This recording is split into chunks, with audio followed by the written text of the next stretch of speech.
There will be spoilers ahead. Lots of spoilers, so be careful, won't you?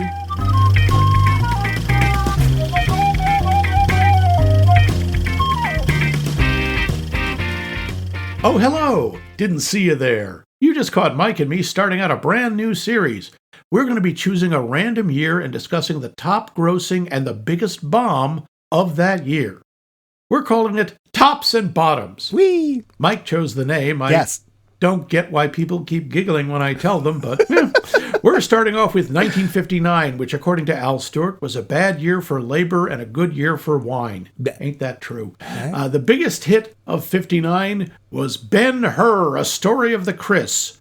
Not sure about the second bit. I don't think there's anyone named Chris in the movie, but whatever. Chrisus? Maybe? Yeah, maybe. This is a lengthy movie with lots to talk about, so let's get going. I'm your host, Max, you damn dirty ape, Levine. And over there is your host, pry it from my cold, dead hands, Loose. Let's get this chariot race going, Mike. Yeah, I'm stuck on the chariot because I can't seem to poop. What's wrong with your jaw, Mike? Loosen your jaw. I have Heston syndrome. Oh, I'm so sorry. What, did you eat 45 pounds of cheese? Apparently. Haven't taken a Speaking poop in of a month. 45 pounds of cheese, we need to get on to Ben-Hur.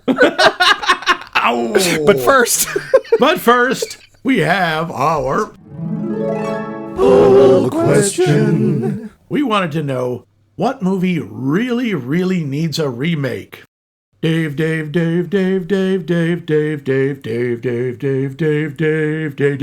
says, I don't think I can name a remake that I prefer to the original.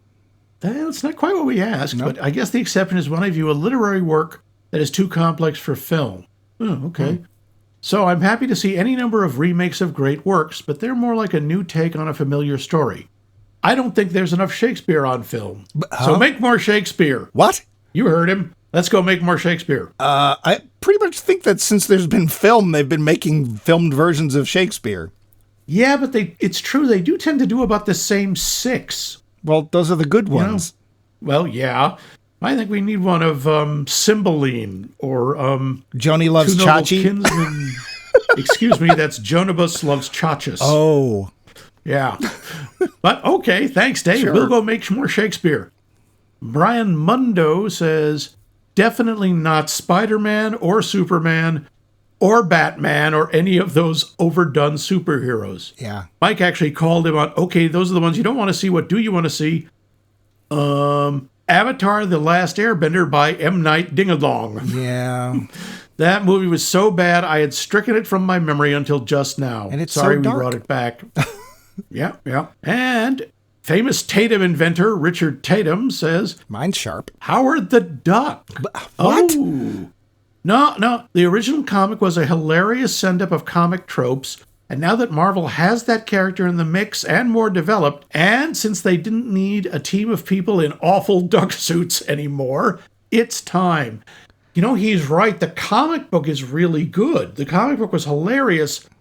The problem is it's a very big inside joke for a lot of Marvel. Oh, that's not the big problem. The big problem is that he's a duck. What? Yeah. Yes, but I'd follow him into hell. Did you see it in the theaters? I know I did. I did. Yeah, I did. It was so painful. I remember just sitting there going, George Lucas, why? Why?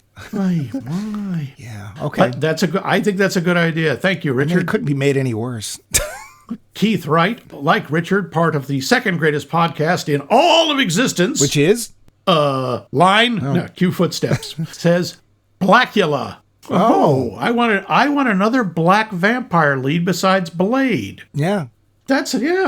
They did a remake of Blade. No, they didn't, but I don't know if it's ever going to come out. No, they set it up at the end of the Eternals. And you know who they were going to have? No. Mahershala Ali as Blade. Would that not have been amazing? Yeah. I mean, heck, I'll watch him in a Weetabix commercial. I don't care.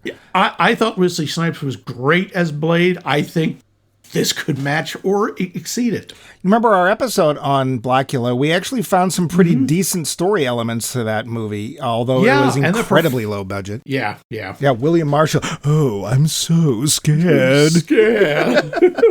Yes, he is great. We are great. Charles Forsythe. says The Hitchhiker's Guide to the Galaxy. Oh, yeah. Could do with a remake by people who understand the source material. That might be nice. Yeah, that's fair. The 2005 film was whimsical and missed all of the biting satire that made the book so great. Oh, that is true. Whimsical. Why do we say whimsical like that? You have to. It says in the definition. Whimsical. Oh, it does. The book is punctuated by moments where Adams has the reader stand back and fully appreciate the absurdity of what's going on by giving a detailed background of what's led up to the present moment. If you just film the events, you miss 90% of the story. This is hard to put on film, but not impossible. It would just take the right screenwriter and director. Worked on radio. That's a good point. Yeah. Nick Hoffman says, Captains Courageous. I'm glad they are, but what about the movie? Thank you. Unfortunately, he'll be here all week. Yeah, and well beyond. Not because there was anything wrong with the original, but because no one born after 1980 ever saw it. I think he's right. I've never seen it. Regan McStravick says, I don't know if I would necessarily call it a remake, but I always thought that Falling Down had a terrific opportunity to be a really good, relevant movie, and that it just missed the mark. Oh, that's that Michael Douglas one about the guy who just has one bad day too many. Yeah, there's a traffic jam or something, and he gets out and starts shooting things, or I don't know. I didn't see it. Something like that. I don't know if the studio stepped in and decided to make changes to the story to make it be more palatable to audiences. It feels that way to me. But I would love to see that one redone. I think that's a good point, although I got to tell you, I think the studios would step in even harder today. Probably. Tyler Stewart says, Curse of the Demon and Sam Raimi's Drag Me to Hell was an interpretation, partial remake, whatever it wasn't good enough. Oh. Also, The Devil Rides Out. I guess I'm in a Brit Satanist horror mood today. If I had a nickel. I know Devil Wears Prada. Have a nickel. Thank you, Tyler. Roland, the Headless Thompson Gunner Hardy, back again after in Palestine and Berkeley, says Darkman, one of Raimi's early shoots. Yeah. Oh, I don't know. I liked the original. I didn't get the point. It was supposed to be, I've got this invention. You've invented latex. Big deal. Like, there should have been something more with the whole process of that he invented to change his looks, because I never understood what the big deal was. Because then he ends up turning into that weird guy from, what was it, L.A. Law or something? Oh, yeah. Or Dr. Giggles. Yep, Dr. Giggles. And then at the end, it lets him turn into Bruce Campbell. That's true. His chin grows three times that day. It was that day.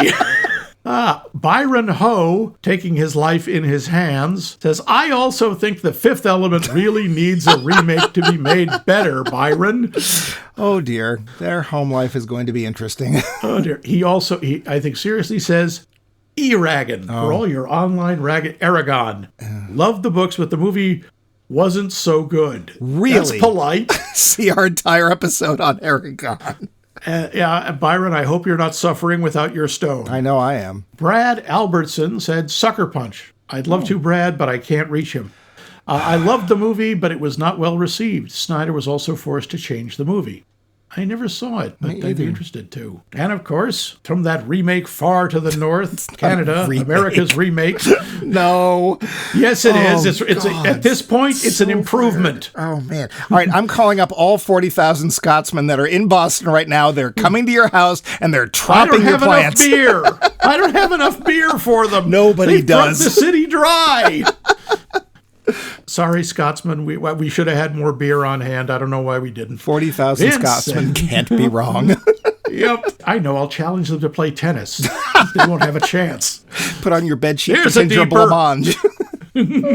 I know I'm in a minority when I say this, but I think there is hidden depth inside the movie Reptilicus. Really? A really good giant monster movie. Get rid of the 15 minutes of Tripoli vacation footage and give the monster a really cool modern makeover. I'm not sure if they should keep the sort of romance between the American general and the Swedish guy. Wait, there was between the guy or the scientist basically offering his daughters to the male character and they don't seem to mind. But there's definitely something in there that could be used to make either a really crazy movie or just a really interesting one. They should definitely not include the Reptilicus song. Oh, they have to include the song. I was wondering about that part. They should get Weird Al to do it. Now, Weird Al could do a remake. I think it would work. Honestly, I would dearly love to hear Weird Al do the Reptilicus song, because I saw the movie when I was a kid, and I didn't know they'd cut a song out, and boy, am I glad they did. Yes, that was a good choice on their part. And from across the seas in the Emerald Isle, Bealo-lading, says, Frank Capra's It Happened One Night deserves a remake. What? Okay, hang on, I gotta hear this. Bill's usually pretty sharp. It's the original rom-com. Everything in romantic cinema subsequent owes thanks to IHON. Oh, that's cute. Huh? Oh. It Happened One Night. Okay.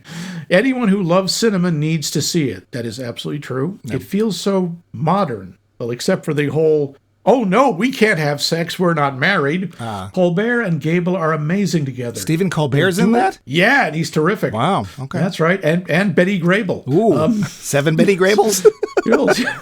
Their dual Oscar wins are well-deserved, along with Best Director and Film, the first ever quadruple win, and one of only 3 in history. Colbert is an insulated and spoiled society lady. Today's audience would easily accept her as a Kardashian or a Schitt's Creek Rose family member. There's a deeper. Gable is a gumshoe reporter looking for scandal and flash. He'd be with TMZ today. The writing is snappy and fresh, and the story, dialogue, and situations are surprisingly brusque for their time. This was before Hollywood's self-censorship era took hold. Oh, the Hays Code. You really get a sense of place and time, the extreme poverty and want of the Great Depression, but also the lingering aftertaste / lost glamour of the anything-goes 20s. A remake still set in the 1930s would be great fun and would be provocative in our own strained times. One of the challenges of It Happened One Night is it appears old. People may be disinclined unfairly from seeing it. Let's give them a refresh.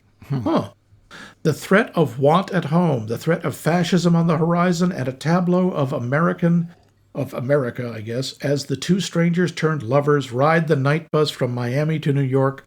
The soundtrack, the dancing, the similarities to today, I love it. I'd see it twice. No casting recommendations. I want to see 2 new ingenue actors make their names with this flick. That's my vote. Didn't they remake that once with Marlo Thomas and Wayne Rogers? You're thinking of... It's a Wonderful Life. That's the one. It's a Wonderful Life. Yeah. It's same thing. I don't know. That's pretty provocative. I don't think setting in the 30s would work at all, quite honestly. I don't know. Think, unless it's like war-based, I just don't think people are interested in the time period on its own. I will admit, too, and I'm going to get crap from this. Let's see if we get email next week. I've never seen it. Are you sure? Yes, I have never seen It Happened One Night. It's on the same shelf with Pretty Woman. Oh, wow. Okay. Sorry. The only Clark Gable movie I've ever seen is the big one, King Kong. Right? Episode 121. We did not watch this. We did. I totally remember nothing about it.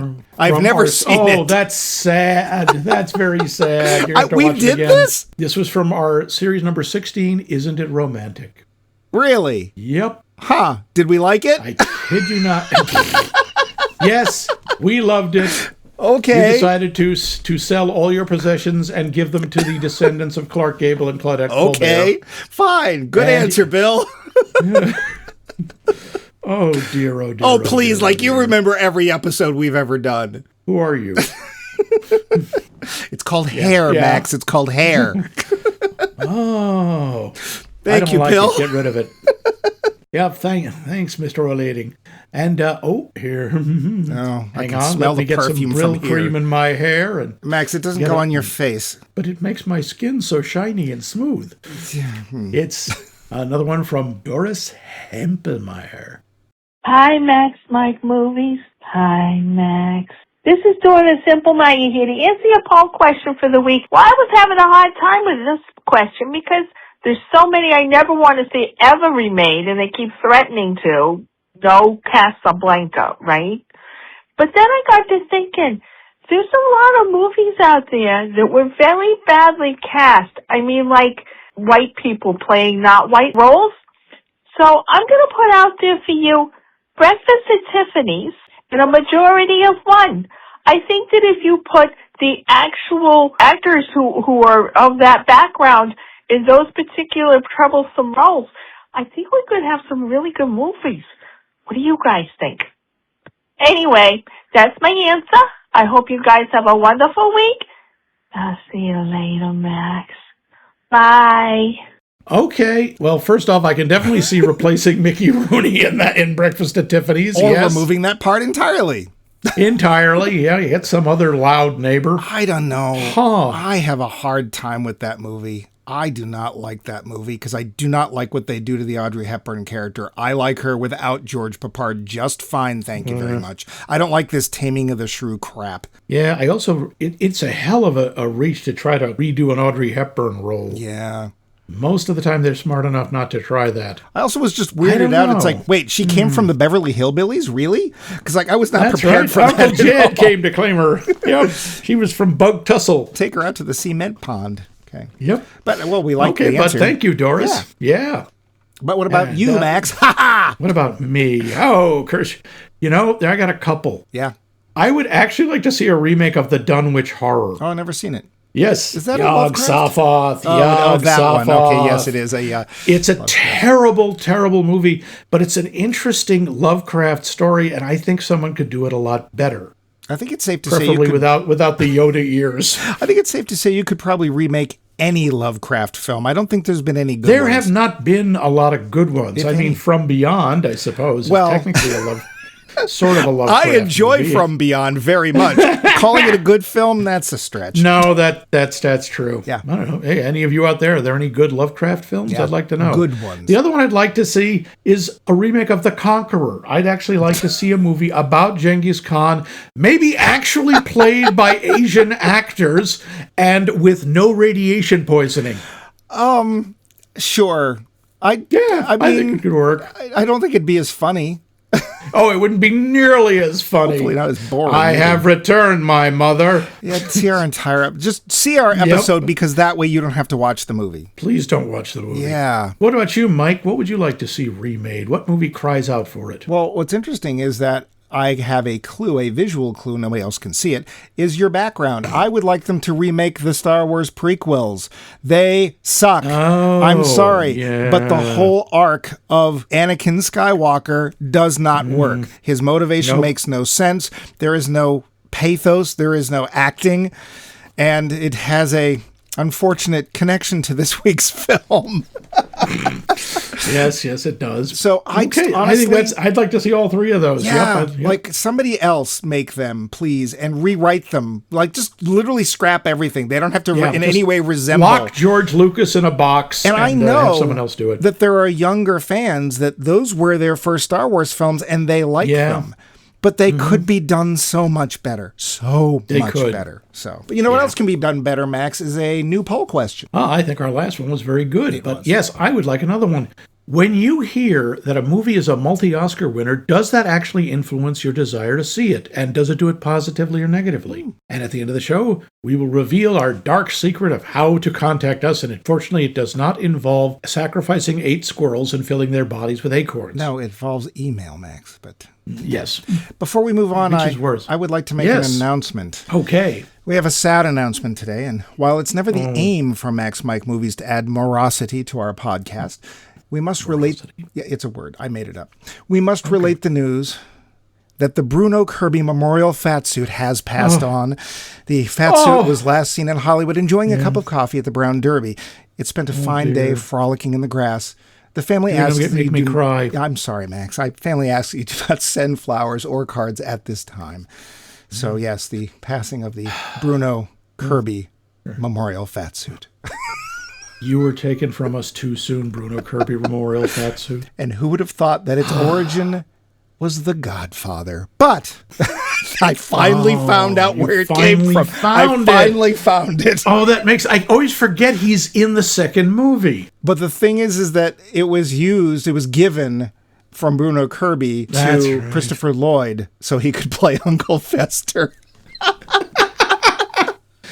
So that is why we have the Bruno Kirby Memorial Fatsuit. The mystery has been solved. Yes. You can all sleep at night. But also, before we move on, I'd just like to throw this in there, and I'm sorry to interrupt Max because he is hosting this week, but we have a new little segment.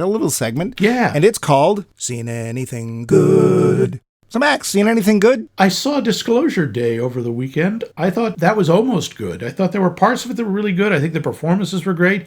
I think Emily Blunt should get several Oscars all at once. Yeah, I'm just She's more terrific. and more impressed with her every time I see her. Yeah, I think everyone in it, all the performances were really good. I'm not crazy about the ending, and I keep feeling we've seen all this before. I saw it as well. I did not mind the ending. What I minded was there was so much chase and so little that I got to find out about what I was interested in. I think it's a solid Spielberg film, but I don't think it's an outstanding one. So it's decent. Does it need to be seen in the movie theater? Probably not. I think it helps. I don't know. I think it helps. Some of the sense of scale in a few scenes, it really does help on the big screen, but yeah. I've also started watching Spider Noir, which has our old friend Nicolas Cage as Ben Reilly, a alternate world version of Spider-Man. Because Ben Reilly was the original Spider clone who thought he was Peter Parker but turned out to be a clone, and so he took the name Ben Reilly. You're hired. Thank you. So we saw him in the Spider-Verse animated films, and they decided to make it is heavily noir. Like, it is leaning really, really heavily on those tropes, but it's having fun with them too. And you get to start seeing these other Spider-Man characters show up. I'm only 2 episodes in, but I think it's worth a watch, at least those 2, if you're looking for something new. So, that's what we've seen that's potentially good. Yeah, cool. There'll be more. But now, the facts. Budget. Here it comes. $15 million. Well, I was going to say that's not so bad, but we're talking 1959. 1959. Initial box office in domestic, $75 million. Wait, is that more? Yes, that's quite a lot more. 5 times and more. Globally, $146 million. Oh my God. If you adjust for inflation, this makes it the 13th highest grossing movie ever. Only 13th. Yeah. Cripes. Okay. Yeah. Well, that's why we got Ben-Hur 2. The Hurrening. So I'm sorry, but I can't pronounce this film any other way but Ben-Hur. Well, if we really want to be correct and progressive, it should be Ben, They, Them. Okay. No. But it's not going to be. This movie won 11 Oscars, including Best Picture, Director, Actor, and Supporting Actor. Wait, which actor won? Believe it or not, Chuck Heston. No, I don't. We'll come back to that. Yeah. Yeah. This is the first of only 3 movies to have won 11 Academy Awards. You know what the other 2 are? Let me see. I'm going to guess Best Picture. Gone with the Wind is one of them? Nope. Oh, boy. That won 8.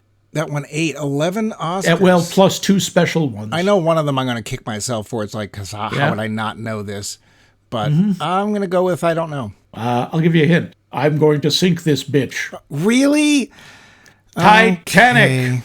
I mean, I liked the movie, but 11 Oscars? Okay. Yeah, well. And the third was Lord of the Rings, Return of the King. Really? Yeah, which is hard to remember because almost like one was for Best Picture and all the rest were for like the technical stuff or editing, adapted screenplay. Okay, 11's 11. And interestingly, several of the categories that were won by Titanic and the Lord of the Rings didn't exist in Ben-Hur's day, fair. Which actually makes its 11 wins much more impressive.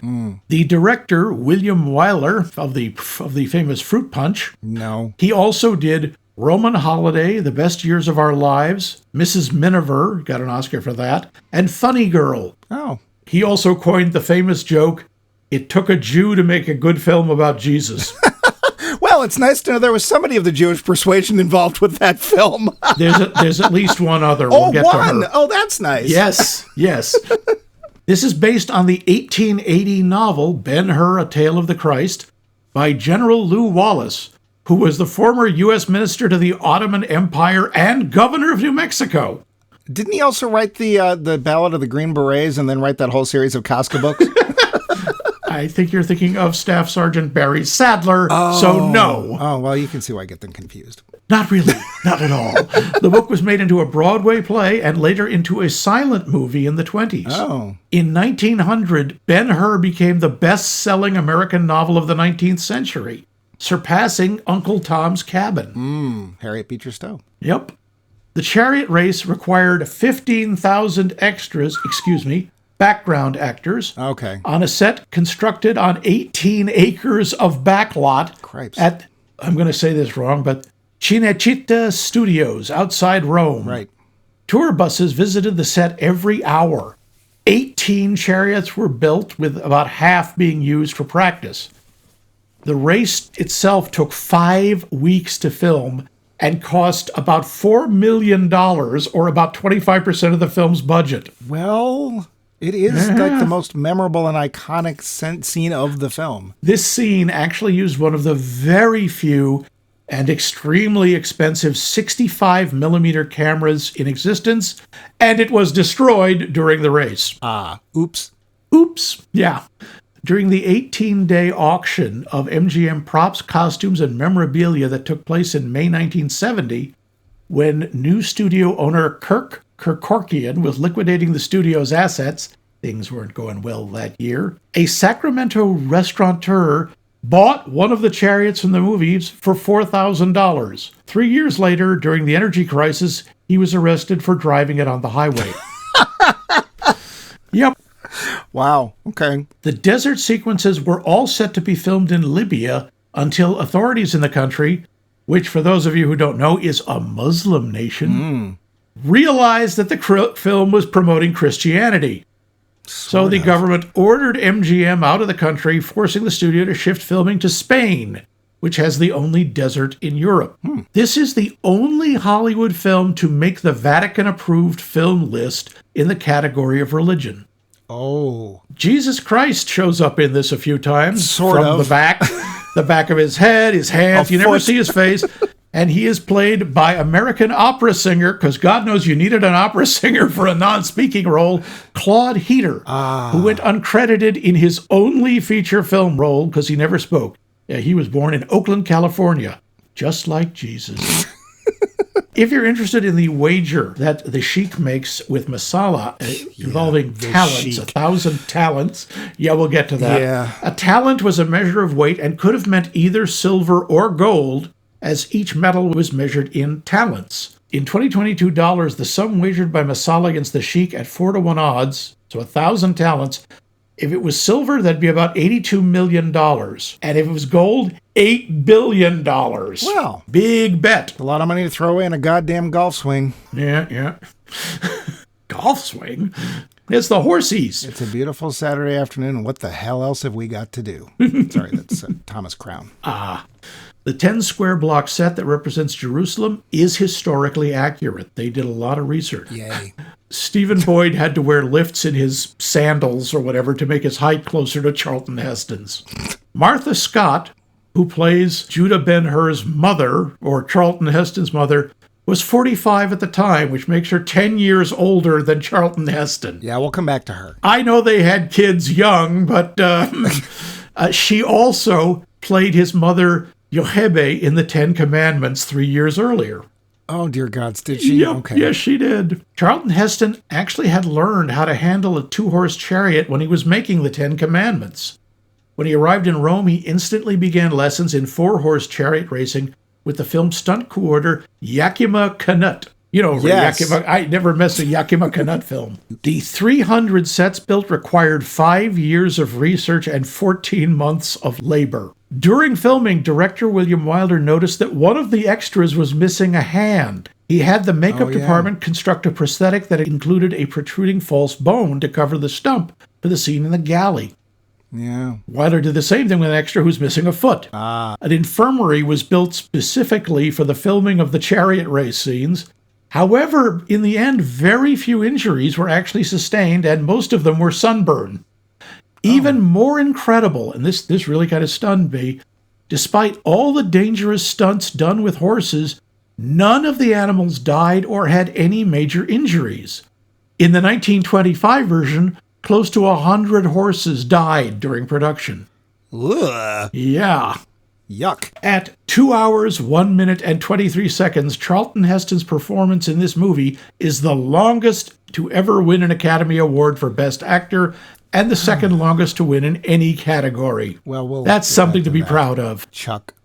Chuck. The Roman decurions line, "No water for him," became the on-set catchphrase for the remainder of the shoot. whenever anyone made a mistake, one or several actors or crew members would shout out, "No water for him!" I love that. Now, this is one I have never heard this rumor, but it really, well, it kind of makes sense to me. According to Gore Vidal, in an interview in 1995's The Celluloid Closet, Ben-Hur and Masala were former lovers, and Masala betrayed Ben-Hur because their relationship ended.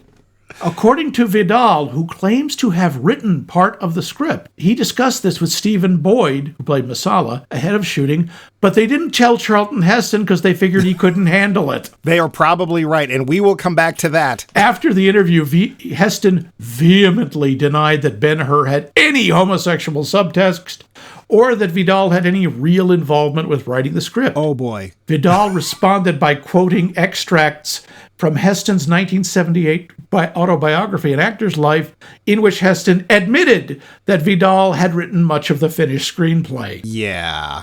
There is a ton of other stuff. This movie has been analyzed, it's been written about, but we'd be here all day. So besides speaking of getting to all day, we got to talk about the plot. Oh, yeah, right, that.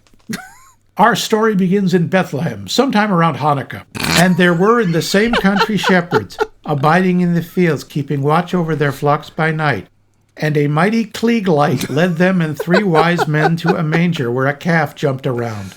And that's what Christmas is all about, Charlie Brown. No, while Jebus does in fact start the movie and make several non-speaking appearances in it, this is the story of Prince Judah Ben-Hur, played by noted Gentile Charlton Heston and his chin. Judah is a rich, respected prince in Judea. That's good. But Judea is under the heel of Rome.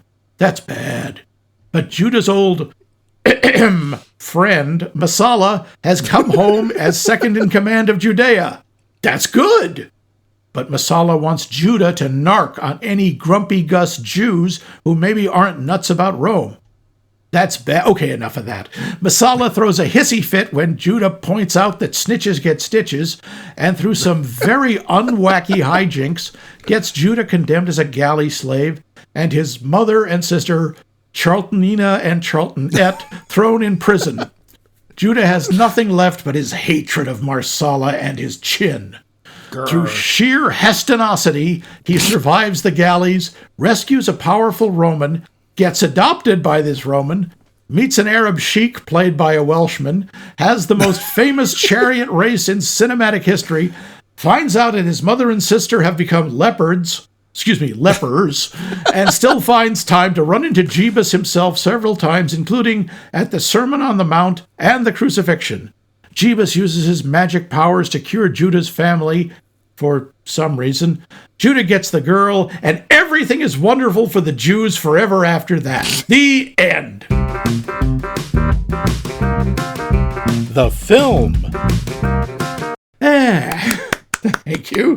So, Mike. So, Max, have you? Well, go ahead. You're her hosting. Yep. Have you ever seen this movie before? Nope. I've seen the chariot race because everybody is required to that was born between 1960 and 1999. You were required by law to see the chariot race. You didn't have to watch the rest of the film. Nope, just the chariot race. So, no, have not seen it. Didn't really know anything about it. How about you? I have seen parts of it because this movie is over 3.5 hours long. Holy crap, is it? Yeah, I've come across it on TV many times, and I'll watch a few scenes and then change the channel. I had never seen the whole thing from beginning to end. Yeah, and now we have. Did you pause for the intermission? No, and I did fast forward to the 6-minute overture. 6 minute 34 seconds. Oh, excuse me. I did. I was clinging for I actually looked it up while I was watching. Please be an intermission. Please be an intermission. And they told me when it was. And the time they told me it was not when it was. It was about 5 minutes after that. So I was like, oh, please, I hope you didn't cut it out. No, they didn't. So I clung on to it. It's like, I need a nap. So I had lunch, took a nap, and came back to it. So, yeah. Yep. It's long. Speaking of long, why don't we talk about the cast? Okay. Which I think we should really cut off after a certain point because people didn't have a lot of parts and we only have so much time. There's a lot of people in this movie. Well, we got to start off with Charlton I Love Guns Heston. Judah of Ben. Who anyone ever told portrayed- him he could play Jews? Moses. I don't know, but they told him twice. Ay, ay, ay. One of my notes is Charlton Heston can overact without even speaking. Yes, he Oh can. my God. His facial expressions, you swear he just ate an iron ingot and now it has to come out. And there's only one way it can come out. And that is if he contorts his face hard enough, it might shoot out the poop. And there you go. I swear, I really wonder about Charlton Heston's GI tract sometimes. And there's no other actor on earth I would say that about. I'm going to ask you this. Have Yeah. you ever seen a performance of Charlton Heston that you thought was good? Yes, I have seen Which was, one. oh, that you told me this once, and I was like, really? Isn't it like Shakespeare or something? It is in Kenneth Branagh's Hamlet. He's in one scene where Charlton Heston plays the chief of the strolling players, and he does the Hecuba speech. Not Harold. Harold Hecuba? No. See, I knew that was coming. And he, first of all, I'm going, oh, wow, somebody got him a lot of X-Lax. And also, he opens his mouth the whole way. I've never seen that before. So I think that he does a really good performance in that. And honestly, in Wayne's World 2, when he, you know the one I mean? No. Yeah. Yes, you do. Wayne's World 2. I Yep. forgot he was in that. Yeah, well, he's in like 30 seconds where some That's guy all to guest. you need. That really is. And he actually does a fairly decent job of delivery in that. So, Oh, does he play a UPS driver? Because No, it's the he only way played- I can think he could deliver anything well. no, he does it because in contrast to the guy he replaces, he's much better. Oh, I remember it Yep. now. I Okay. mean, can't we get a better actor for this? No, apparently. No. I do not understand the draw of Charlton Heston. For one thing, no offense, and you don't need to be like this because certainly Humphrey Bogart proved this. You don't have to be a handsome guy to be a good actor. But Charlton Heston's face is weird, and they keep doing close-ups on it, and I don't, like, there's not a particular, like, 3/4 slightly smiling with the sun behind him, he's not too bad, but otherwise it's just like, he is an odd-looking person. His mouth is very strange, but people And his thought he acting is looked just rugged. he's just so over the top. And he proves that in this film. He's like the silent actor that couldn't quite make the transition to sound, right? The same kind of like, oh my God, the anguish. So yeah, I'm not a fan of his performance in this. I've enjoyed him in some things, but in this, I don't know, he's very hammy. Yeah. Which, playing a Jew is just really inappropriate. Jack Hawkins as Quintus Arius. Well, he's there for 5 minutes. Yeah, he's briefly on, and his is a fairly understated performance as the first Roman nihilist. Sure, he's fine. He's fine. And we got to the main thing, the big villain, Stephen Boyd, Yeah. as Masala. Apparently for this movie, he grew a really thick, bushy beard because he thought that's what people had until he was told that Romans of that time were clean-shaven. Had to cut the whole thing off. He also has blue eyes, being from Ireland. And they made him wear... So does Heston. Yeah, but they made him wear brown contacts that actually hurt him. Oh, okay. Yeah. Again, he is... I don't think he's terribly subtle. I mean, without the beard, he just needs the mustache to twirl. I know, but when he and Charlton Heston first show up, I'm like, wow, there are some serious sparks going on here. Real, like... My first note is, oh, just kiss already. Really? I understand why they didn't tell Heston, and now that you tell me that, there are a couple of scenes where his eyes kind of widen, like, what are you doing? Yeah. But those two, they used to romp in the hay. I'm sorry, they did. And if Heston didn't like it, too bad. I don't care. Yeah. As far as a villain goes, he's fine. I mean, he's overplaying it the same way, not as much, but overplaying the same way that Heston is. And quite honestly, the way that they did in 10 Commandments. So... Yeah, he fits the film, I guess. Now we have Haya Harit as Esther, the love interest. And she, by the way, is the one actual Jew in the major characters. Well, she was born technically it was not Israel then. She was born in Palestine. Was Sam Jaffe not Jewish? Because I thought he was. Oh, I think he might be, but he's a fairly minor character. But yes, he is. So is she. Well, no, she's not. Yeah. She's as close to, Well, it's nice that they had at least one or two. Yeah. Yeah. Because in this movie about Jewish people, it's nice that there are some. Yeah. But now we have to get to the... But wait, that's not all she is. I think she does a nice job. Okay. I think she's got good intensity. Her chemistry with Charlton Heston is okay.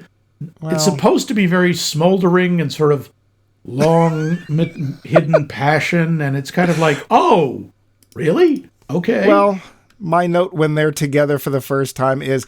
Oh, the smoldering averageness when Charlton and Hea kiss.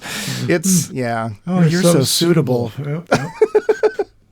But we got Sheik Ilderim, played by Hugh Griffith, the man from Wales.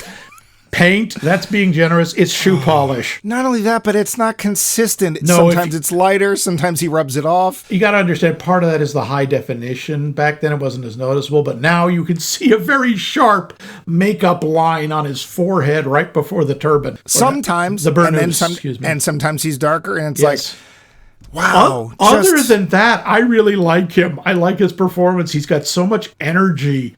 And he's clearly having a lot of fun. And I'm sorry, it's really nice to see this Arab and the Jew getting along, even though they're not Arabs or Jews. No, the Welshman and the American from wherever. I don't know where the Hestons come from, but hopefully they've sprayed for Hestons. Apparently they come from a planet where apes evolved from men. Yeah, and they don't poop. Nope. They just explode when they're 50. We got Martha Scott as Miriam. Do you recognize her? I don't. I know I should. I know she was Oh, you should. She played Bob Newhart's mom on the Bob Newhart Show. Okay, I don't feel quite as bad about that, because isn't she only in one episode? No, she's in like half a dozen. She shows up a number of times. And she was in one episode of Columbo. She is delightful as Martha Hartley in that show. And she's right across one of your personal friends, Bernard Hughes. My old pal, Bernard Hughes. Because he plays Bob's dad. He's dad, yep. Yeah, she's fine for her. I think she does a good job. She isn't in there much. I do think the scenes toward the end when she and her daughter have contracted leprosy. Sure. We'll come back to that because... Yeah, but I think she does a very good job of portraying the tragedy and the pain.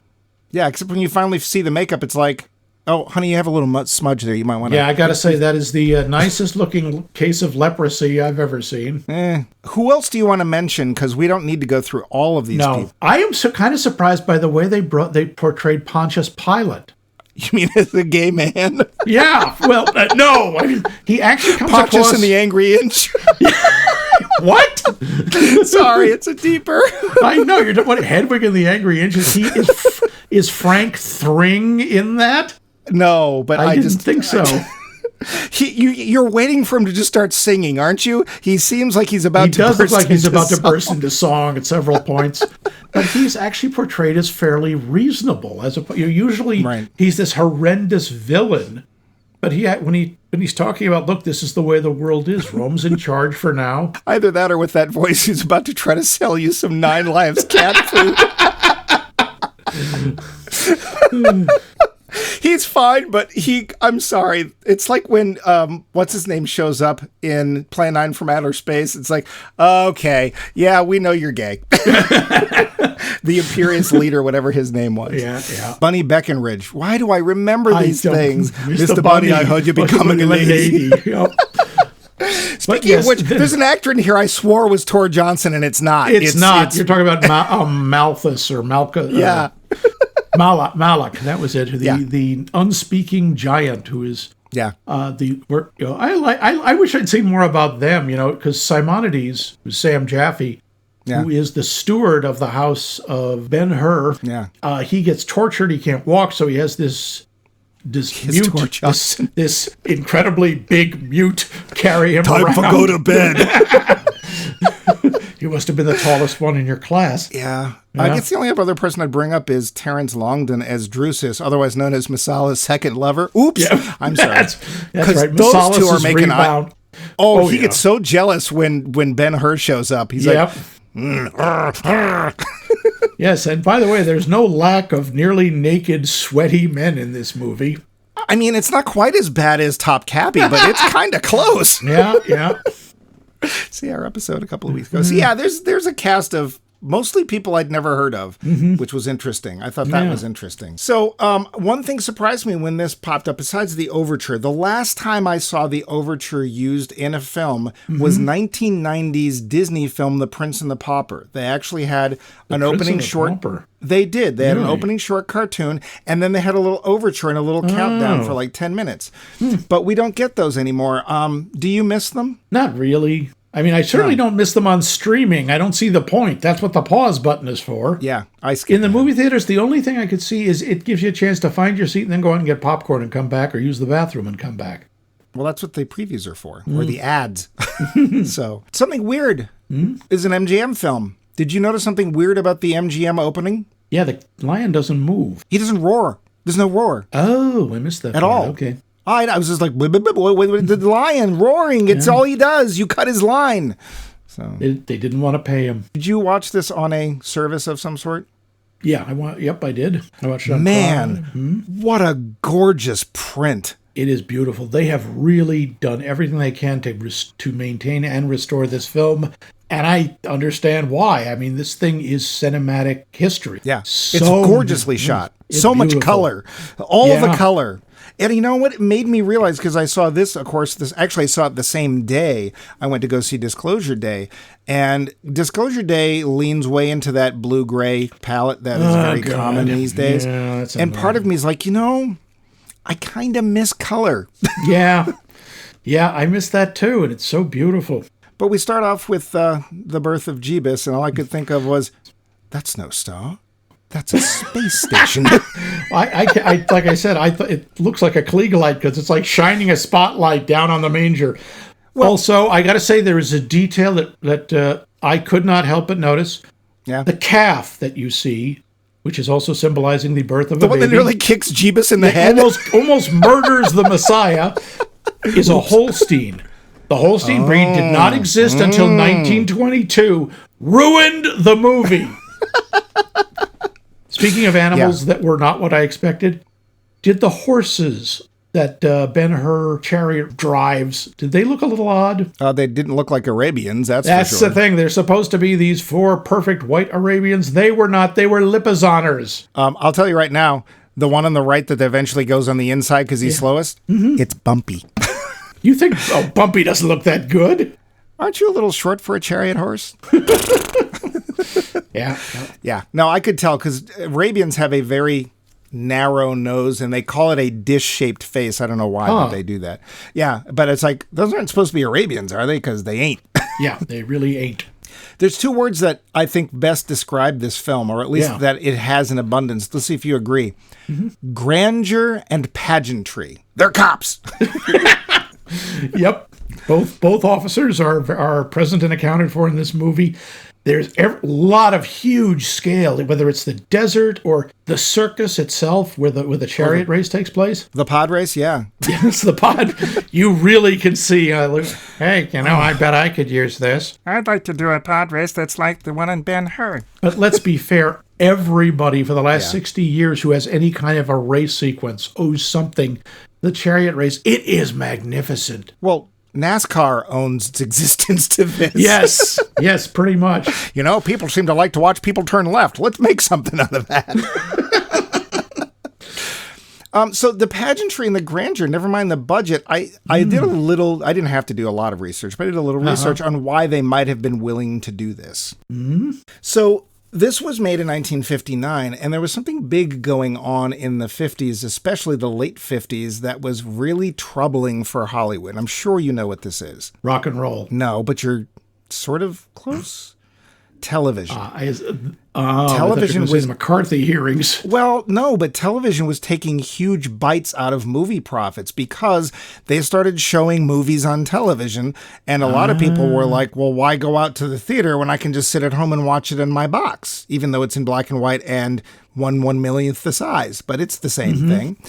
And they were having a lot of trouble. They were losing a lot of profits. And so they started to have to make these big tentpole, big budget, grandeur, epic films to get people out of their seats and go back to the theater.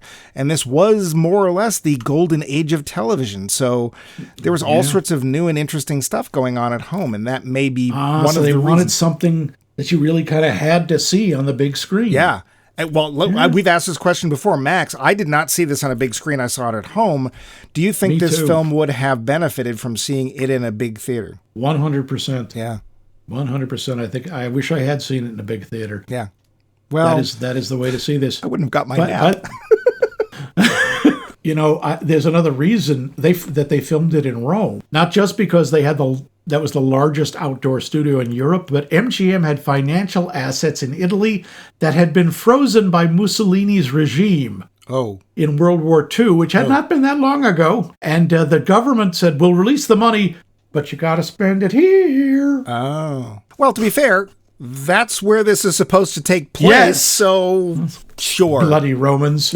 Yep. Romans go the home. In general, I think that the pageantry and the grandeur works really well. But then we get to this scene. It's on these galley ships where there's about to be a battle. And my note is special effects by Billy, because I think the models are very good, but they are very clearly models. You can see, when somebody's hit by a catapult, a ball of Greek fire, you can see the little toy fall over. But also, it's rare that they actually hit anything. Those catapulters are terrible shots. Yeah. There's all these little fireworks going back and forth, not hitting anything. And it's not necessarily the models, it's the way they're photographed. And the two things that are hardest to photograph in miniature are fire and water, and both of them are there. This had both. Yep, water beats fire.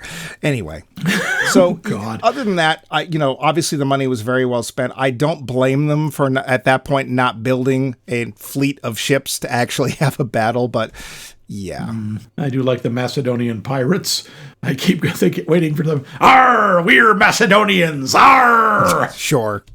Because that's how they talked. Yeah. So, and when Quintus goes over the side, Quintus Arrius, the nasty Roman who Ben-Hur decides to save, all I could think is, quick, get on the door, Rose. I mean, Quintus. I kept screaming, there's room for both of you. And there was in this case. Yeah. Hey, they're connected, though, because 11 Academy Awards each. Yep. So, yeah, there's a big connection. So, what would you call the pacing? Do you have a word for the pacing? Uneven? Well, but what are the two parts that are balancing or not balancing each other out? Anytime there's dialogue, anytime there's people standing and talking, the things slow way down. Anytime there's actually things happening, I think the pacing's really good. Like when? The chariot race. Okay. Not just the chariot race. I thought most of the scenes on the slave galley were really interesting too. Really? I think it's really effective when Quintus decides he's going to put them to their paces and goes from, normal speed, attack speed, ramming speed. And he's just watching to see which of them are going to fail. And it kills like two of them. Yeah. I guess pretty much every scene for me in this film went on way too long. And that was one of them. Yeah. It's just like, okay, we're watching him watch these guys row up. Now apparently it's faster. Okay, it's bad. It'd be nice if Charlton actually breathed. Because I'm not buying this, that he's not all that tired. Yeah. Although I will say, pretty much as the prince, the Jewish prince, it's the only time that he's not greasy. He otherwise spends pretty much the rest of the film all greasy for one reason. He's very shiny. I don't know. He's if it's always like greasy. I don't get it. But I just thought every scene went on too long. And the other problem is that this film telegraphs every major plot point in the most obvious ways. And so I started making little predictions. Like, as soon as we're watching the Romans come in, you hear the little tile start to rattle, and it's like, oh God, the tile's going to fall, and it's going to look like they're trying to hurt the guy, and they're going to get arrested. Oh, look, that's what happens. And in that scene where he's rowing, and they're talking, oh, have you ever thought about being a gladiator? Have you ever been in a Turkish prison? I literally wrote, oh, I know what's going to happen. They're going to get in a battle. The ship's going to go down. He's going to save the guy, and that guy's going to bring him back. Oh, look what happened. It happened. And if we're giving away spoilers, come on. 1950. Yeah. Every major plot point to me is just telegraphed badly. Like, it's so heavy-handed. And for me, that meant that the direction in general was languid. and obvious. I got to admit, for a 1959 movie, that doesn't bother me that much. Subtle plotting, I don't think they'd invented it quite yet. It's not that it wasn't subtle. It's just like they might as well hold up a little card saying plot point, plot point, plot point. Everything was just so obvious. And I'm like, oh, so his mother and his sister, who've been in solitary, somehow get leprosy. That's not how you get leprosy. You actually have to be in constant contact with people who have it. So, Well, the idea is I assume there were other people in the cell who had it and gave it to them. No, they were alone. Yeah. But that's okay because they get leprosy. Oh, I wonder what's going to happen because isn't Jeebus in this movie? I wonder if, well, and of course, luckily, Jeebus knows the area of effect version of cure disease. I have to admit, in my notes around when he's going down into the pit of the lepers, I have, see my legs, I can hardly walk. See my eyes, I can hardly see. And of course, they don't even shake hands with him. We just see the back of Jeebus walk by because, that's good enough. Well, I think part of that is they didn't want to offend because there's the whole graven idol and there are people who think that portraying him visually is offensive. Well, as long as you do it from a distance or from behind, it's okay, I guess. Right. Yeah, pretty much. Yeah. What did you think about all those appearances of Jeebus showing up, like giving him water in the desert, which is paralleled later because at the crucifixion he offers him water? I didn't see that coming. It was such a surprise. Okay. I mean, this... The problem is that if I have to look at him, I don't think that Judah Ben-Hur is really all that great a guy. He's motivated by vengeance. Right. Well, he says he's not a violent man, but then he's like, oh, I guess I will be in this case. He starts off as this rich Jewish guy who has slaves. Oh, but he's a nice slave owner, so it's okay. They like him, but come on, that's part of the time period. That was part of the society. But this is a fictional character. So they made a choice to make him a slave owner. I don't care that he's a nice slave owner. It's like, okay, so you own people. That's not questionable. And then he basically turns his back on everybody at some point, including Jeebus. Although, to be fair, Jeebus only shows his back, so it's easy to turn your back on him because... It's like, even in the end, I kind of sit there and go, oh, now he's a good Jew. But, of course, the Jews don't follow Jeebus. Yeah, well. So, we were supposed to. We were all supposed to convert. Yeah. Well, yeah. I mean, was it even called? I knew I forgot something this weekend. So, he gets mad at Esther because she lied to him. And it's like, she lied to you because your mother and sister told her to. And, oh, by the way, she's been going down and bringing them food. What have you been doing? When he gets back to town, he says, find out where my mother and sister are. I think I will laze around and sleep tonight. Seriously? You're not going to go out searching door to door or something? He sends somebody else out to find. I just don't think he's that great a guy. His adoptive father, who obviously seems to really care for him, I get the impression that the only reason he saved Quintus Arius is I can use this guy. And in fact, he won't let the guy commit suicide because he's like, you're not going to die because I need you. You live to serve the ship, which in that case was, a door or a hunk of wood. So I don't really care for the character. And also, the name of the film is really Son of Her, right? Because they say that at one point. Yeah. So like Son of Kong. It's like that. Could they call it Ben Kong? Ben of Her Island. Yep. So Augie Ben Doggy would be Doggy Son of Augie, I guess. Something like that. So I don't like the character. I don't buy him. And he's like, every time he loses his money, well, thank God the rich person gets their money back because that was close. Hey, we Jews are very good at hiding money. Sure, I wasn't even going to go there. I just was like rich people, but I don't know. Also, he says at one point after he's broken out of his cell, I'm not a murderer. What about those stormtroopers back there? I don't see any of them getting back up. They don't count. They can't aim for anything. Right. They had red togas. Okay. Yep. I don't know. I just thought... I can see that, but to me, Ben-Hur, the idea is it's supposed to be kind of a redemption arc for him. He starts off as a spoiled rich kid who can sort of tolerate Rome. And then, I got to say, his sudden hatred of Rome sort of comes out of nowhere. You mean in the beginning of the film? Or Yeah. Well, we don't know, because we haven't seen the intervening years since they used to bonk out behind the woodshed, but... They just hung around and threw spears to get... they hung around and went on and rode horseback. Oh, crap. They picked up their long shafts and... Okay. thrust them into the yielding wood. Yes. Am I wrong? No, I am not. No, you're really not. I mean, he comes back basically a Nazi, right? Because that's the idea. That's the parallel we're supposed to draw from this. He comes home and, hey, you know what? The Aryan race is pretty cool. Am I right? Am I right? Oh, I forgot you're Jewish. You're not really Jewish. You're only, you know, blah, blah, you're blah. one of the good, you might as well just say you're one of the good ones. Or how about the 10 seconds he actually wears a yarmulke? How about that? Yeah, and when he does the most unconvincing bracha, blessing before the meal. Hey, you should eat this. No, it's Baruch Atah Adonai. My mother.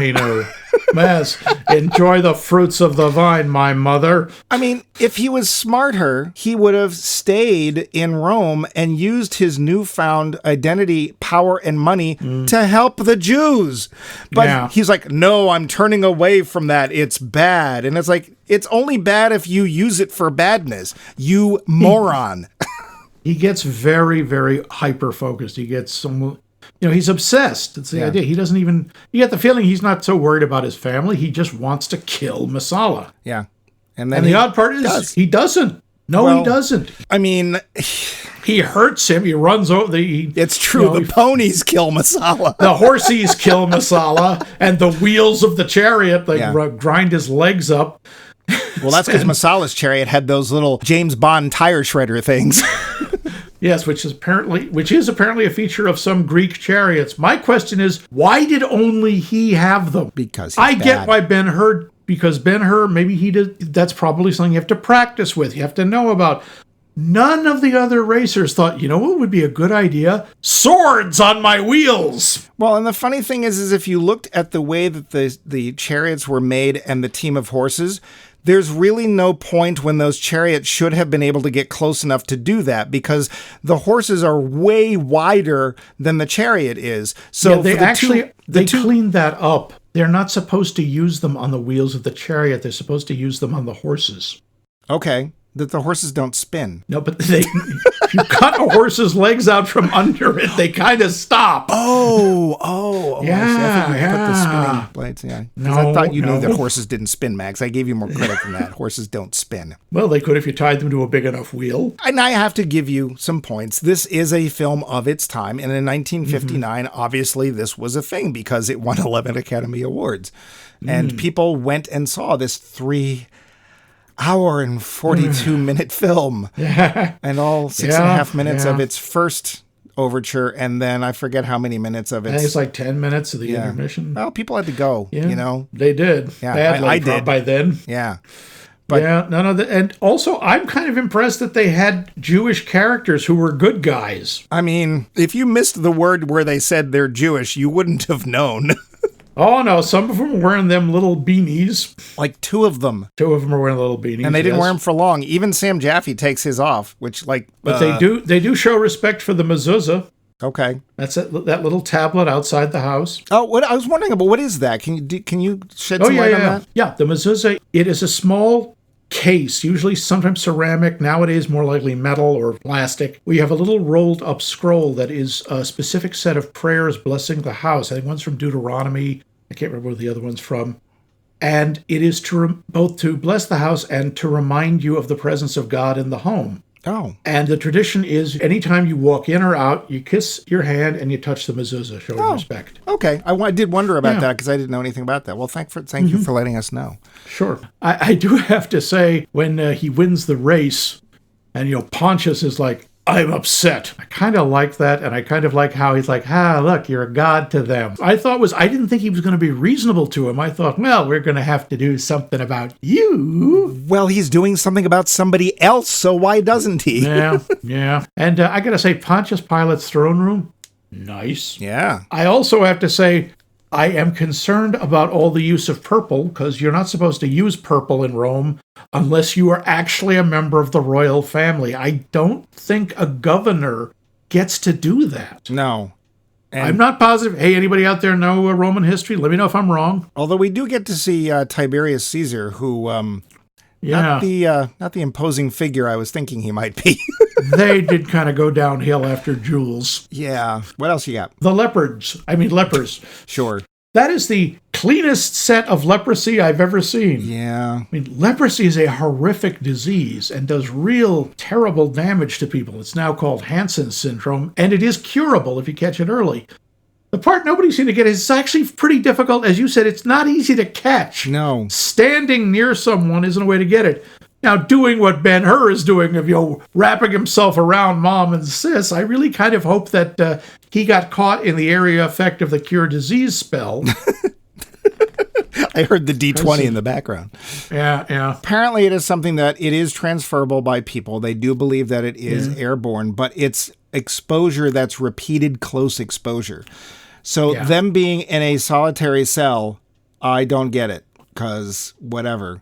And the only person who could have it is the jailkeeper, and he didn't. So, and also, why didn't he get it? Because he he didn't really have exposure, but it's no one ever knew. It was just a plot strange convenience, and it was just annoying because of the specific disease. It's like, well, we know what happens here. Mm-hmm. But because that's the one that we specifically know goes around curing. Now, to be fair, there are various levels of the disease expressing itself. Some of it is actually not that bad, and some of it is horrible, up to and including losing body parts, etc., etc. Oh, yeah. There's a line that the Sheik uses, which I think is a quote from something else, but I always liked it. He's talking about Balthazar, and yes, it's that Balthazar, one of the three wise men, who normally is portrayed as black, by the way. Curry, dark French, skin.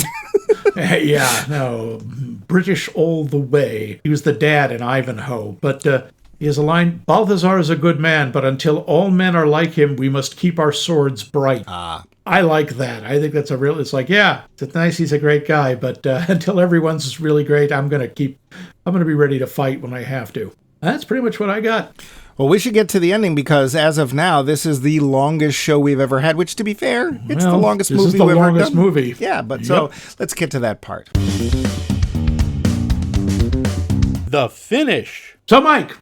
I was caught by surprise. Ha! I fooled you. I fooled you. You'd never seen this? No. Except for the chariot scene. Yes, law. I think I have an idea here, but what did you think of it? Not a fan, but here's the thing. It's so much a movie of its time. It is a film that obviously very much impressed in the 1950s. That being said, the level of melodrama is huge and deep. Everything that happens to somebody that's bad is melodramatically bad. The prison cell isn't just a prison cell. It's this horrible sewer that, quite honestly, nobody would have lasted 5 years, and I'm sorry. He gets on the ship, and he's in the bottom of the ship, and he's blah, blah, blah. It's like everything is just so over the top. Charlton Heston's acting is terrible, which is not a surprise. So the pacing is very slow. It telegraphs every major plot point. There was not a single surprise in this. I do wonder there's this interesting story going on over there, but we're going to follow this fake Jewish guy. How about that? It's an interesting idea. But this is prime golden age of Hollywood. It's pretty much the end of the golden age of Hollywood, but I would still put it right in the middle of it. I think it's solidly in there, yeah. It is Hollywood throwing everything it can into a production. It's shot in location. They built the damn stadium. There was no little, stop motion ponies, although there were tiny little boats. Yeah. They had a big name of the time. I don't think much of his acting, but he was a big name of the time. The color is amazing. It's very well shot. Great camera work. To look at. But I do not think it is for modern audiences at all. I think it's like convincing people to watch silent films. Sure, there's a charm to them because of what they are for their time. I question the main character. It's like, I don't think he's that great a guy, quite honestly, and I don't really see his redemption. He doesn't help Jeebus off the pole, does he? No. He doesn't really do anything. Tries to give him a drink. Sure. Okay, he literally repays the favor that the guy did for him, and that's it. So I'm not going to vote for it, but I also can see why it holds the place that it does. Okay. Max, what did you think? I think this is an amazing movie. It is absolutely a creature of its time. The values are strange. The style of acting is very much of the 50s. It is melodramatic. I think it's gorgeous to look at. I think for the most part it moves along fairly well given its obscene length. I don't think much of Charlton Heston either, but he's kind of a placeholder. He's just this thing that everything else happens around. If you don't have a Jew, you have this. Exactly. There you go, Crypto Jew. Mm-hmm. God. I think it's fascinating from a cinematic historical perspective. Just the way it's shot, the way it's done, the way you can see how it's influenced so many other films. Star Wars. It's still Star Wars. Help The Simpsons make fun of it a couple of times. The Simpsons have made fun of everything. If we have not been something they've made fun of yet, I'm amazed. Simpsons did it! But yes, there are true, but a lot of people have utilized this movie in a lot of different ways. There have been so many, MGM broke down the sets and sold them off. It cost them $150,000 to do it. You know why? Because if they had left them in Rome, they were afraid there would have been about 50 cheap Italian rip-offs of the movie. Might have been more fun. Only if they had Italian Spider-Man in them. Well, George Reeves. I think it's a remarkable movie. Steve Reeves. Don't go into it expecting a modern movie's sensibilities or pacing. And yes, the acting is kind of hack. And it's not like there wasn't good acting in the 50s. No. There certainly was better. I'm not a fan of Charlton Heston either. Like I say, apart from his role in Hamlet, he does the same thing every time. He's just, okay, Chuck, can you clench for 2 hours? Wasn't the name of his autobiography Trying to Poop? I think it was. I think so. So, we got a bit of a disagreement. I say it's worth seeing, if only just for its place in history.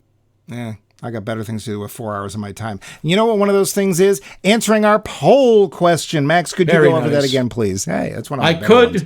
But I'm not going to. Yes, no, I kid. This time, we'd like to know, when you hear that a movie is a multi-Oscar winner, like this one, does that influence your desire to see it, and does it do it positively or negatively? And you can tell us the answer by emailing us directly, as Mr. O'Lading does, at us@maxmikemovies.com.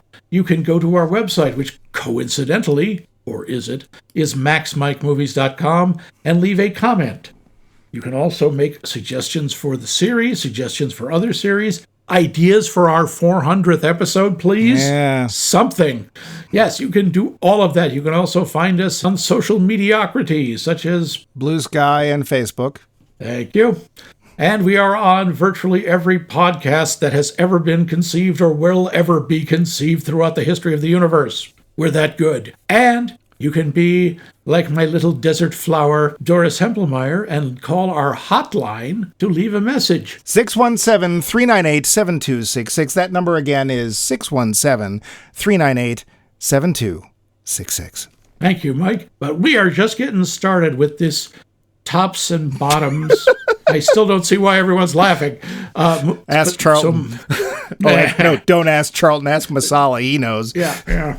So, Mike, what is the other end of the spectrum we're going to be watching next week? What was the bomb, or even the bomb diggity, of 1959? I don't know. I heard about it somewhere. Interestingly, when I first proposed this, it seemed like a pretty easy idea. We'll take the top grossing, the bottom grossing. Well, it seems that, especially back in the 50s anyway, they weren't that good at keeping records, so nobody would fess up as to who made the least amount of money. So this is going to be a very fluid choice. On one hand, they say that there was a big bomb of another biblical epic called The Big Fisherman. Never heard it, but basically it's been buried and people don't, or Hollywood, I guess, doesn't want people to see it. I'm not sure if it's out there at all. There was another one called The Miracle that also did poorly during that year. I wonder if this is one of those situations where, hey, you hear what's his name is making a big picture. We should make the same thing and come out 6 months early. You know, like they used to do with The Abyss and stuff like that. And they still do all the time, yes. On another hand, we might take some real low box office performers like Killer Shrews or Attack of the Giant Leeches. Oh, dear! But I decided to pick a film that was a surprising disappointment. Ooh. And it comes from a very large studio that was not known for making disappointing films, or at least disappointingly performing films. Yeah. And that film is 1959's Sleeping Beauty. This film lost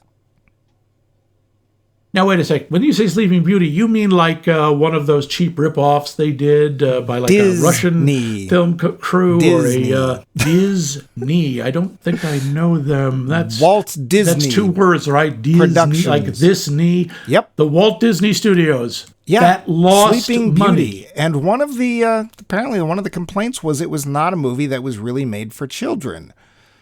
Here's the thing. Why? Just because it actually invokes hell at one point? I mean, it's got a cool dragon in it. It's got one of the coolest Disney villains ever. Well, and she did get her own film eventually, which I did not see, even though it had Angelina Jolie in it.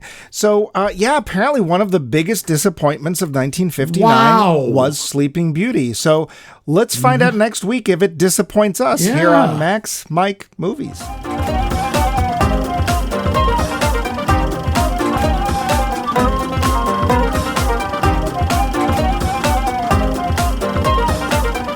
This has been a co-production of The Voice of Max and The Movie Wrench.